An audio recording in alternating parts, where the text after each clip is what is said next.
গত মাসের 30 তারিখ অর্থাৎ 30 ডিসেম্বর ম্যাডাম খালেদা জিয়া ইন্তেকাল করেছেন।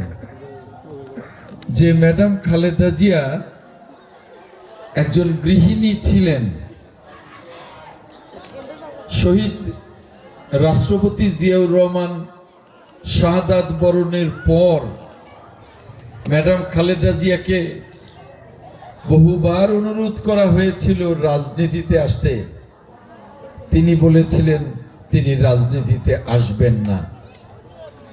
কিন্তু যখন গণতন্ত্রকে হত্যা করে সামরিক আইন জারি করা হয়েছিল 82 সালে, তখন তিনি নিজে বেরিয়ে এসেছিলেন গণতন্ত্র পুনরুদ্ধারের জন্য।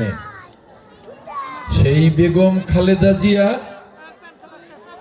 তার রাজনীতির পথ পরিক্রমায় তিনি আস্তে আস্তে এদেশের মানুষের মন জয় করেছিলেন, পেয়েছিলেন আপোষহীন নেত্রী উপাধি, পেয়েছিলেন দেশনেত্রী উপাধি।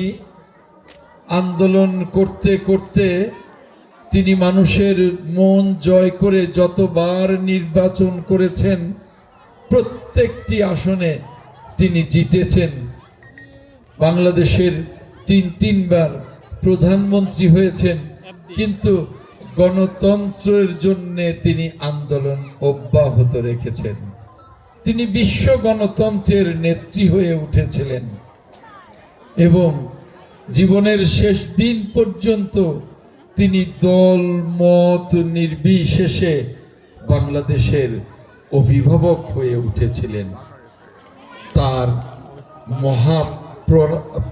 মহা ইন্তেকালে, মহাপ্রয়াণে বাংলাদেশের প্রধান উপদেষ্টা ডক্টর মোহাম্মদ ইউনূস বলেছিলেন, আমরা একজন মহান অভিভাবককে হারিয়েছি।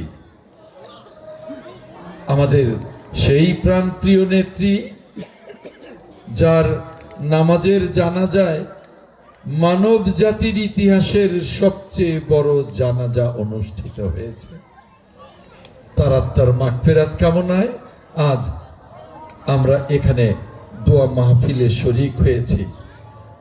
এত বিশাল দোয়া মাহফিলের যারা আয়োজন করেছেন, আমি সেই আয়োজক বৃন্দকে অনেক অনেক ধন্যবাদ জানাই, অনেক অনেক কৃতজ্ঞতা জানাই। এত বিশাল, যেমনি ম্যাডাম খালেদা জিয়ার বিশাল ব্যক্তিত্ব, যেমনি ম্যাডাম খালেদা জিয়ার বিশাল জনপ্রিয়তা ছিল, ঠিক তেমনি আজকের এই বিশাল দোয়া মাহফিল দেখে মনে হয় এটা ম্যাডাম খালেদা জিয়ারই দোয়া মাহফিল। আমি অনেক ধন্যবাদ জানাই আজকে যারা দোয়া মাহফিলে, আমার মা বোনেরা, আমার দিদিমণিরা যারা হাজির হয়েছেন, আমার মুরব্বীরা, আমার ভাইয়েরা, আমার আজকে এই ওয়ার্ডের যারা সুধীমণ্ডলী। আমি জানি এখানে অনেক শিক্ষক, অনেক অধ্যাপক, অনেক অফিসার, অনেক বড় বড় ব্যবসায়ী আছেন যারা আজকের এই মাহফিলে যোগদান করেছেন।